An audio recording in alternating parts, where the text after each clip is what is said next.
Center of that forgotten village, a woman in a faded army coat turned slowly, as if she had been expecting death for years. No one heard the first gunshot. They only heard the second one, because it struck the church bell and split the morning silence in half. Birds exploded into the sky. Children froze in the street. Like, subscribe, and click the bell icon for more stories. You were trained for war, he said quietly. No one trained you to carry everyone. No one trained you to stay kind, she answered, and the man who stepped between them had never held a weapon in his life. I was hoping, Victor called out, you'd come for something you couldn't afford to lose. What no one knew was that the bullet was meant for her.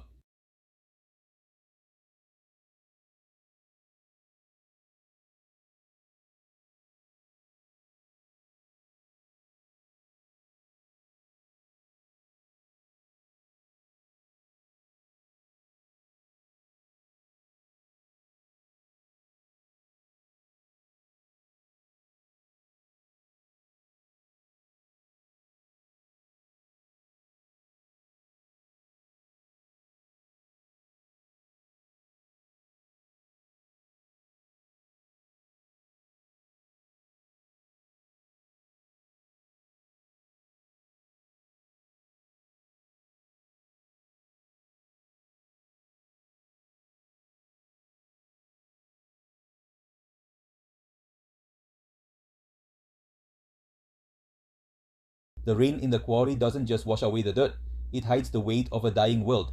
Every drop feels like lead. Captain Elena Voss had faced entire battalions, but standing in this mud, surrounded by rifles, she felt a different kind of pressure. Victor Soren, a man who wore his cruelty as neatly as his coat. He knew exactly where to twist the knife. He held Thomas like a prize, a silver barrel pressed against the throat of a man who only ever wanted to bake bread. The choice was an illusion: lay down the weapon or watch the light go out in the eyes of the only person left who cared. The rifle hit the mud with a dalt. It was sound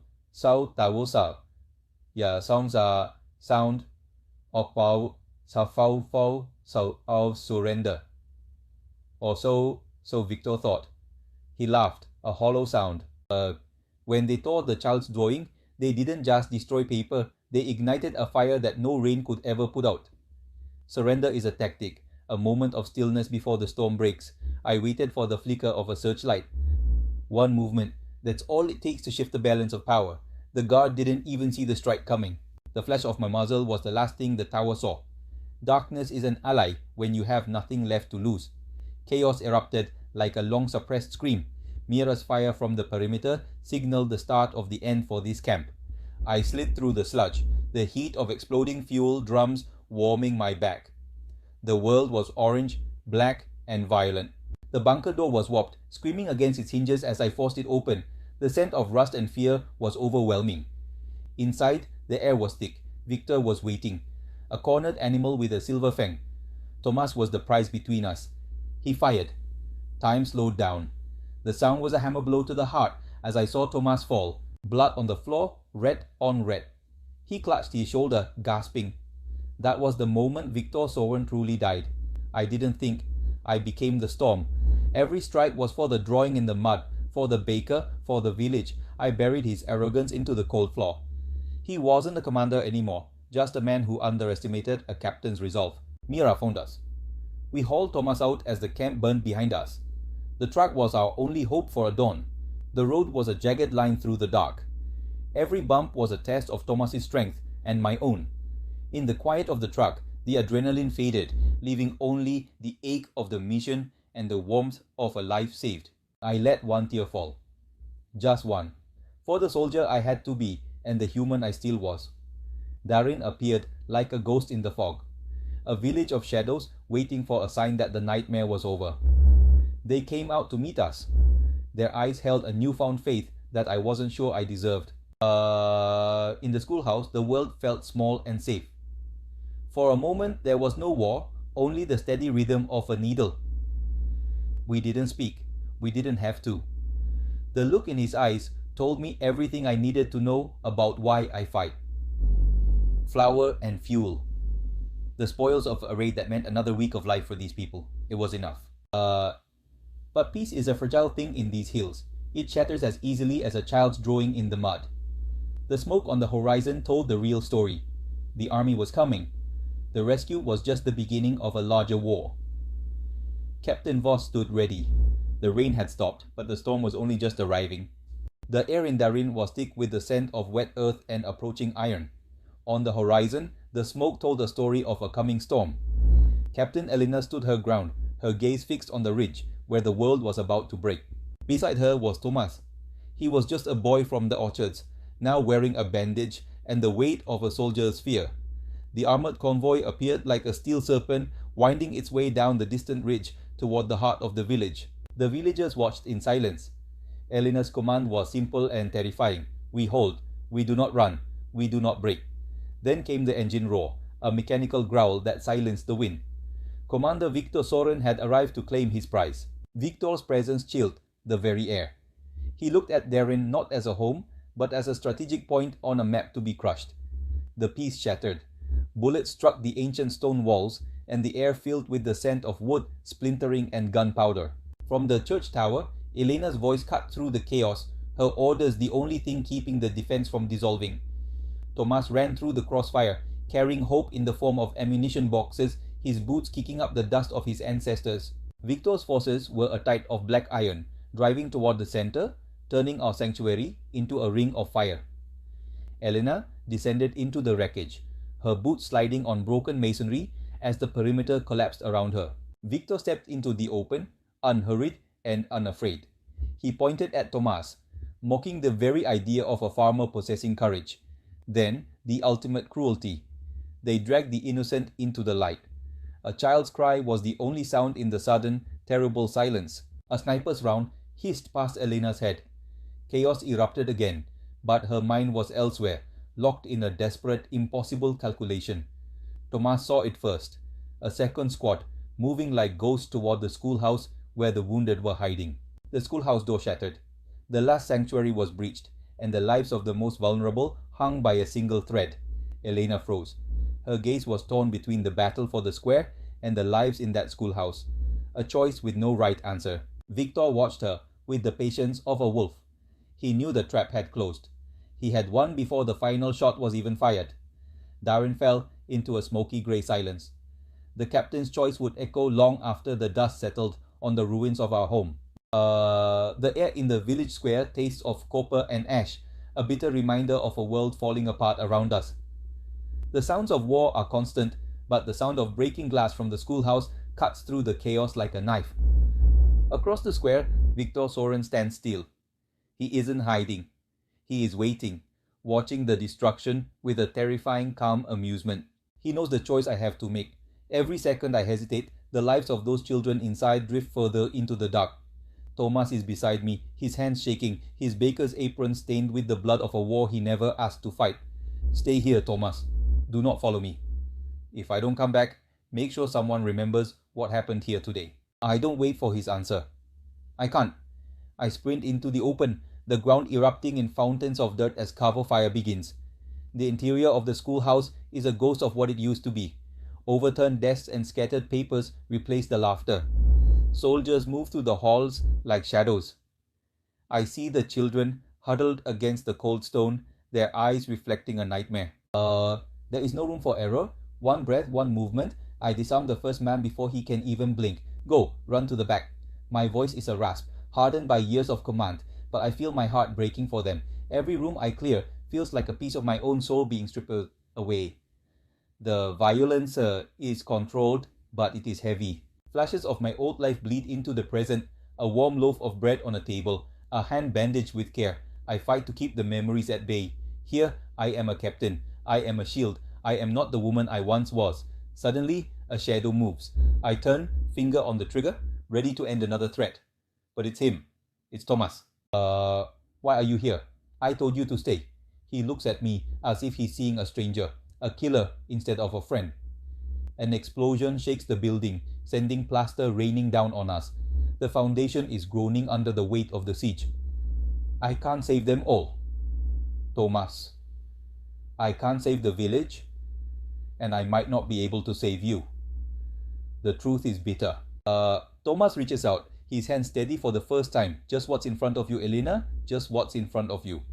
His words settle in the air. The captain fades, and for a moment, I am just a person, making a solitary, impossible choice. Outside, Victor Soren raises his hand. I see the torches. He is done playing games. He is going to burn it all. But he stops. Thomas walks out first, his hands raised, unarmed and vulnerable. A baker standing against an army.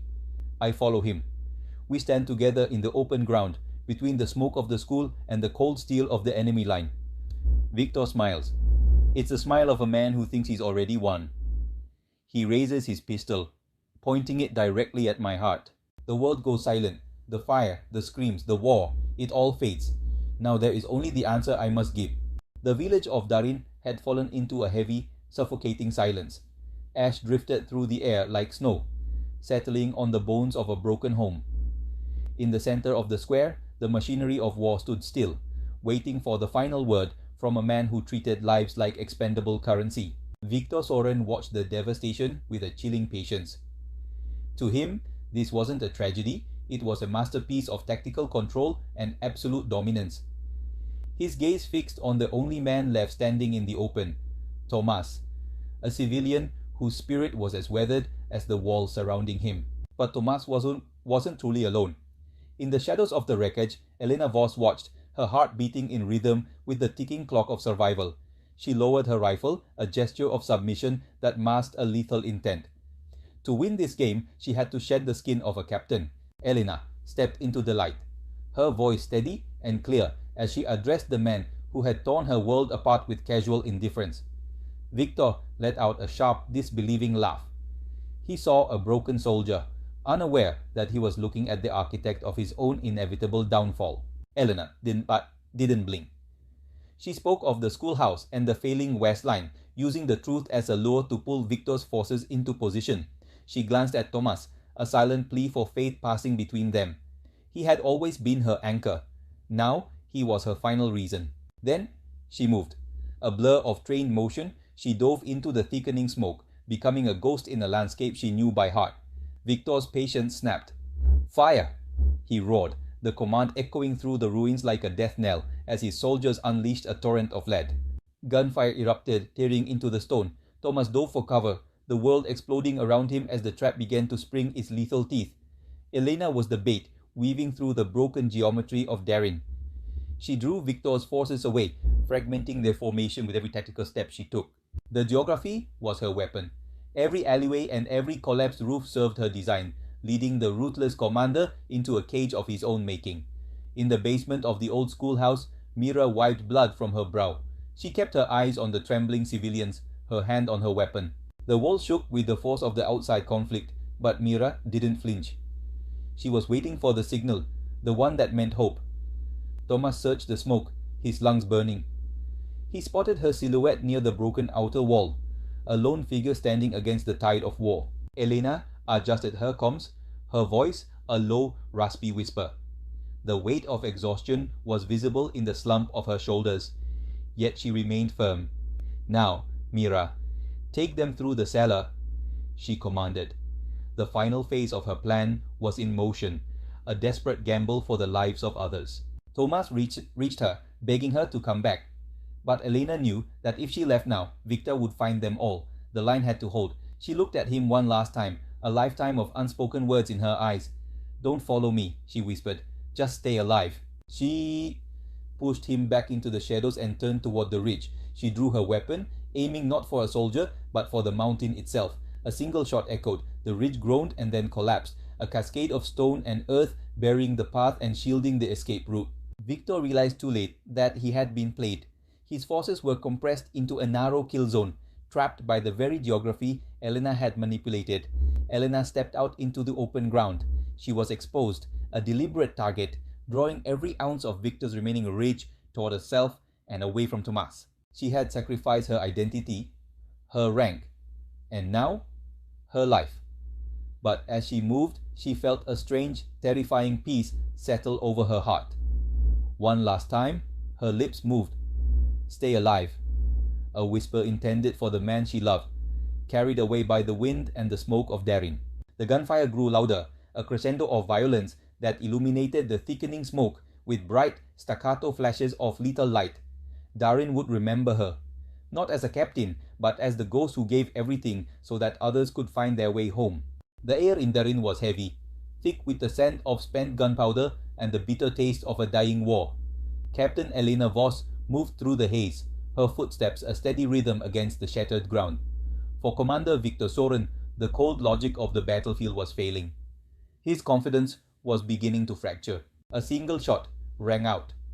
A graze, a stinging reminder of the price of defiance. Then a voice broke through the chaos. Not a soldier's command, but a simple call for a friend. Thomas stood where no civilian belonged, between the barrel of a gun and the woman he refused to lose. Soren didn't sockan. Soren didn't understand. How could a man with no weapon possess so much power? But the battlefield was no longer his. The people had finally decided to take it back. The system collapsed.